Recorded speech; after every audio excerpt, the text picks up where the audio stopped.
Have you recently lost someone very close to you? Maybe it was your spouse, and you are staring at the paperwork, the bills that are coming in, their belongings, and wondering, where do I start? Suddenly, every financial decision lies on your shoulders. It's all on you now. Maybe it was your parent, your mother or your father, and you're responsible for everything. You're executor of the will, so you have to take care of everything, the bills, everything coming in. It could even be the loss of a child, which is extremely devastating. All of them are, but a loss of a child is very devastating.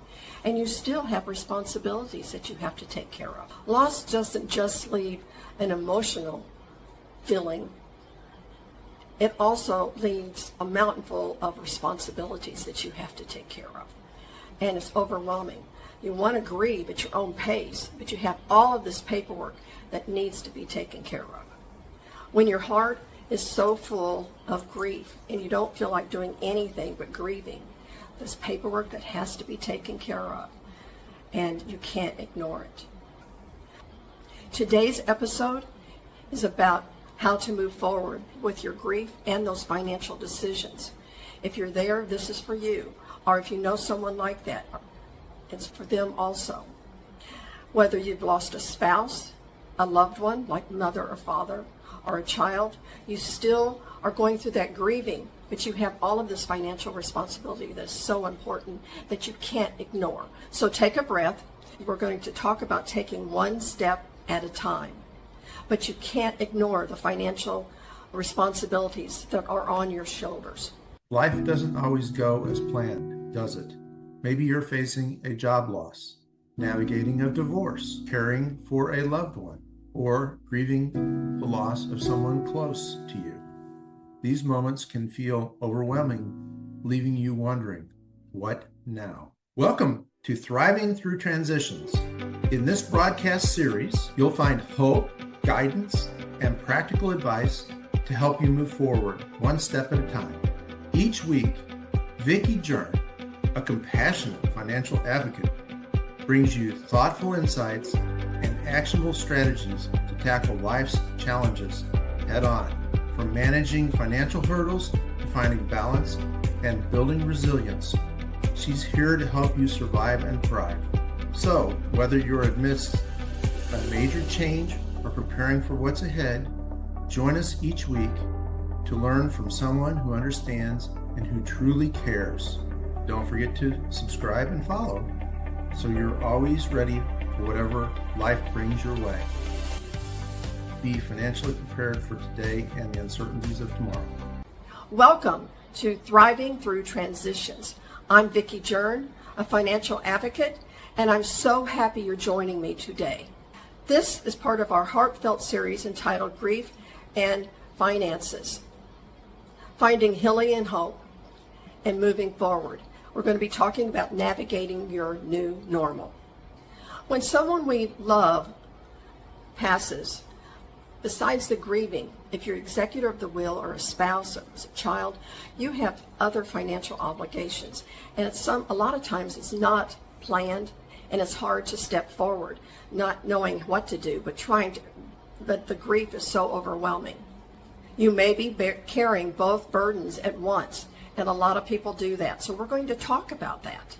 Today we're going to talk about how to make financial decisions while we're going through grieving, but trying to have more clarity and understanding and not making decisions that aren't the right decisions because you just want it to be over. I want to talk to you about making those decisions with confidence. If this episode touches your heart and you get something out of it and you know someone going through this also, please reach out to them and let them know about this so that they can join us. But also subscribe below if you haven't, and you'll find out other episodes and series that we'll have in the future. Grief doesn't just show up in our emotions. It also shows up in our decision making, our energy level, our ability to make decisions. And we want to not look backwards. We want to look forward and make sure that we're making the right decisions, knowing that we're dealing with this grief. One of the most common things I hear from people is that I know I have things to do. I've got to move forward. I've got to make these decisions. But I can't think. And grief can do that to you. It's not laziness. It's actually grief and how it affects you, but it can affect everybody differently. So don't think that, I'm just worthless at moving forward. No, you need your time, but you can't forget the financial decisions that have to be made. Sometimes grief comes to us as we're walking. We're trying to go after something, to get something out of a drawer, and we go, I don't remember what I came in here for. Or maybe you're driving somewhere and you're going to the grocery store, and as you're driving, you've got thoughts in your mind and you don't remember what you were going to the store for. It could be the grief that's overwhelming you. That's not unusual. I recently spoke with a lady whose father passed away, and she was so overwhelmed with all the responsibilities. Besides the grieving of losing her father, she worked full time, and she was a mother. She would come home, she had children, she had a household, she had a husband, and then she was the executor of his will. And she had to take care of all of it. And she's going, how do I do this? I don't know how I can handle all of this. And she was really trying to juggle all of that and find time to grieve, but knew that she needed to move forward on taking care of some of the responsibilities of his estate. She actually told me, she goes, I feel like I'm the project manager for my father, for all of the stuff that he had, all of his stuff. And I'm just not sure I can handle it right now, even though I've said that I would be the executor of his will. How many of you felt that way? Or if your parent asks you to be the executor, or someone does, realize that don't be surprised. It could be overwhelming. It will be, because you're going to be grieving. What made it even harder for her was the emotional weight that was on her. Because when she was going through his stuff, she'd have to cancel subscriptions. And it made her sad. When she was going through his clothing later on and down the road, something that was very personal, it really affected her. But the finances, she couldn't put it away. She had to prioritize it and move forward, along with her daily activities. She even needed to sell his car, and she had fond memories of that car. It was so hard to do that. That's what a lot of you are probably going through right now, or will be going through, and know that's just part of it. My father actually passed away several years ago. My mother's still alive. Every time we're going to do something, in fact, today we're driving, and she goes, isn't that the place that you were with your father for lunch one day? And it was. And every time I see that place, I don't see it too often, but it brings back fond memories. So even if the grief is devastating for you, try to remember the good things also. And it's memories that you can hold high and are good memories. So remember that also, okay? A lot of times your friends or relatives might say, have you gone to the bank yet? Have you done this with the estate? Have you looked at the finances, his statements? Have you canceled the bank statement? Don't get upset with them, but just know that if you haven't, it's okay. You're going to do it on your own time, and they don't know what your timelines are. They mean well, but don't get mad at them thinking they're being a busybody. They're just trying to help you remember, because maybe they went through the same thing at one time. Grief doesn't follow a checklist, but unfortunately, finances do. That's where in the past episodes I've talked about put together a list of who needs to be contacted, what facilities, and prioritize the bills that are coming in. That's your checklist. So please remember that. Maybe the mail's been coming in and you've just been avoiding everything because it just brings back the grief. It's just so pounding in your chest. But you've got to look at the mail, and don't just put it in a pile. You've got to go through the statements, because things have got to be prioritized, the timing. And I can't say that enough. Not everything has to be done today, but we've got to prioritize what needs to be done, even while you're grieving. So, what task have you been avoiding? Think about that. Maybe if it was your parent, you don't want to go over to your parent's house right now. It just brings back too many memories. Let's take one step and go over there or have someone go with you, because there's probably statements that are over there that you need to look at. It's not easy, but just take that step. And if you need someone to go with you, a friend or a spouse or a child, a grown child, take them with you, because they're grieving also. So in this segment, I'm going to walk you through some practical steps to take to help you move forward and feel like you've accomplished something, knowing that you're still grieving. These aren't lofty goals. They're simple steps that I would like you to consider. At least start or think about them and maybe take one. And then the next time take the second. But I really feel like this will help you through the grieving and also the financial aspect that you have to move forward with. You don't need to tackle them all at once. Just tackle them at your own pace. But don't forget, you do have deadlines, financial deadlines. Step number 1, identify what has to be paid. Then remember the list I talked about? Now you've gone through those stacks and you need to be putting down what needs to be paid and what can wait. But you need to have that prioritization because you don't want to miss something. Maybe you go back, if you've lost your spouse, and just list your basic costs that need to be covered. Those things that have to be paid monthly. Put those down. Step number 2, review and reassess insurance. If you've lost a spouse or a loved one, you need to look at their insurance policy, because it very well could be once you have the death certificate and you send that to the insurance company that you might get a payout. There's all this stuff that really needs to be looked at and is very important. Also, if they're paying for the insurance and they've passed away, this might be a way to reduce costs because they have passed away and you don't need to pay that cost. But you've got to review and understand what the policies say. A good place to start is to look to see if you know where the policies are. Maybe you don't, so start looking for them. Or maybe you do, so prioritize them. Step number 3, adjust your budget because you're in a different season of your life, especially if you've lost a spouse. You might want to cancel unused services. Go through that budget if you're a couple of what you had together and what could be reduced. That's a good way to reduce that budget, but look at that also. Are there expenses that don't make any sense anymore that you don't need, and maybe things that you need to spend that on for the future? Step number 4, recognize emotional spending habits. Grief can make us spend in ways that we normally wouldn't spend. Maybe for you it might not, but for others, sometimes spending and going shopping makes you feel better. It's just try not to think about that grief. Try the 24-hour pause day. It's kind of like when I go shopping and I see something now, I have tried to say, do I really need it? And I give myself a day or two to think about it.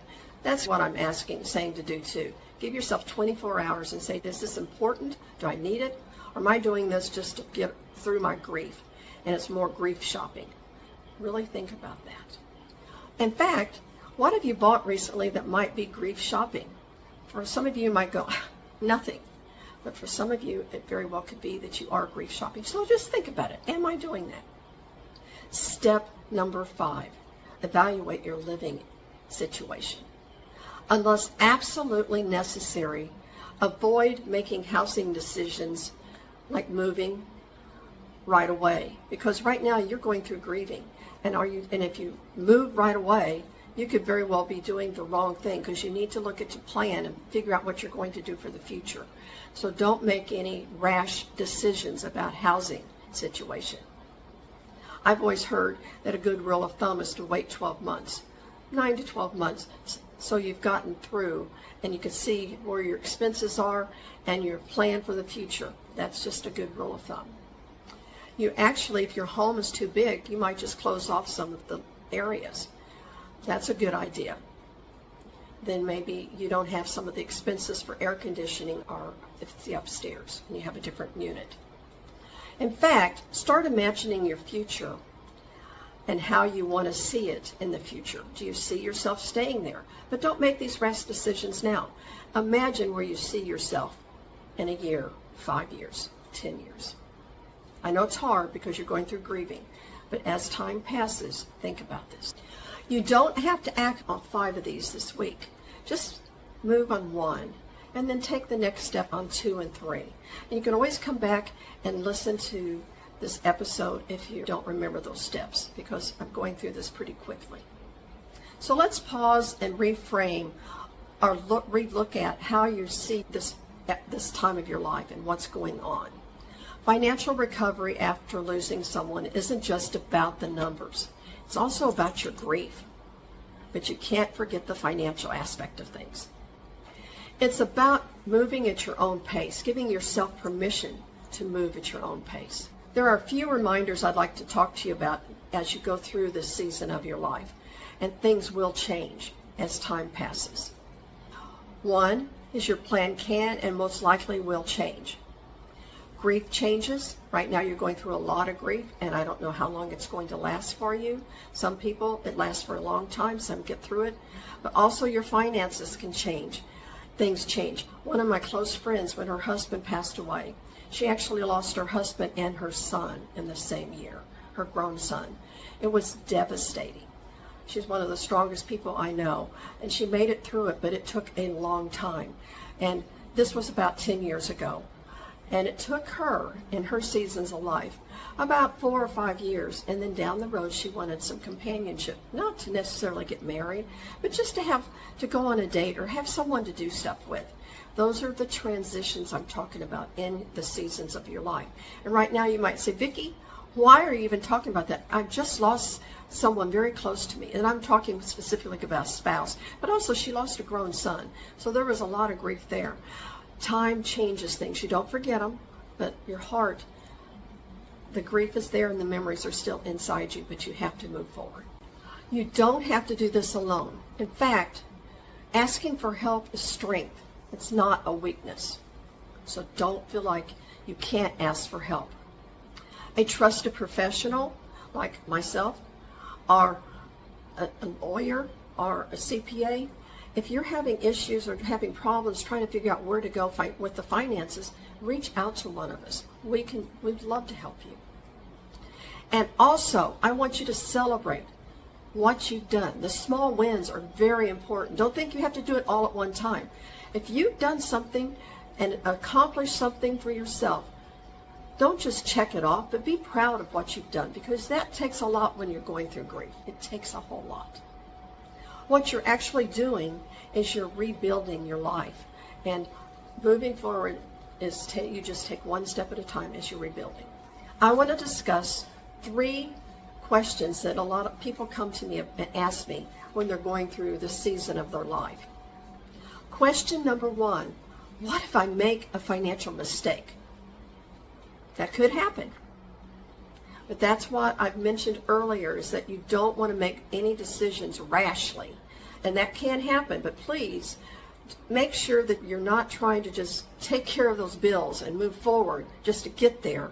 Make sure it's working for you. And if you're taking care of the executor of your parents' will, taking care of your child's information, make sure that you're doing it and you're understanding what you have to do. You're not just doing it to get it out of the way because you just don't want to think about it. Question number 2, what happens to debt if someone has it that's passed away? If there's debt that has to be paid, you always, remember I mentioned to you earlier, to make sure that you know when the bills are due. But if there's an estate you're dealing with, make sure you're working with the attorney, because not all of that debt is debt that might need to be made. You need to work with a financial planner and an attorney. So don't think that everything has to be done. But also, you could very well be able to go back and ask for an extension or let the company know that someone passed away. Question number 3, should I be saving and investing right now? If you're going through a lot, that's a great question, but if you're going through a lot of grief right now and you're just overwhelmed, how do you know that you're investing and doing the right thing? First, sit back and figure out where you stand and look at all the statements and look at all the bills and come up with a plan for yourself. Where do you see yourself? If you don't understand the investments that someone left you, it's not good to be making rash decisions until you understand what they've got, what you've got, and look at everything and plan first. I highly recommend that. What you're really trying to do is get a clear picture of your income, expenses. You're looking at everything. And then if you acquired assets, you've got to pull that all in, and it takes time to do that. So this is why working with someone who understands how to help you is so important. A financial advocate or financial planner, I'm here to help if you need, and I would highly recommend giving me a call. So you showed up today, and I'm so happy. That's step one, so congratulate yourself. So in the middle of everything, pause, maybe exercise a little bit, or do something to get over the grief. If you need to cry, do that. I mentioned that last week. But move forward. Don't forget the finances. It's very important. We've talked about the financial weight that often follows loss. It's very heavy. You've got a lot on your shoulders and a lot to do. And it's very hard to want to move forward when you really are grieving and just need that time. But you can't put your head in the sand. That's one of my phrases that I've been using. So if you feel like you need someone to talk to or just have some questions, please give me a call at 832-698-2010, or you can go to www.bfinancialpartners.net. And if you've gotten something out of this series, I really would love to hear from you and let others know. And don't forget to subscribe. It's very important. And next week we'll be ending this series, and I can't wait to share that with you. I'm Vicki Jern, and remember, be financially prepared for today and the uncertainties of tomorrow.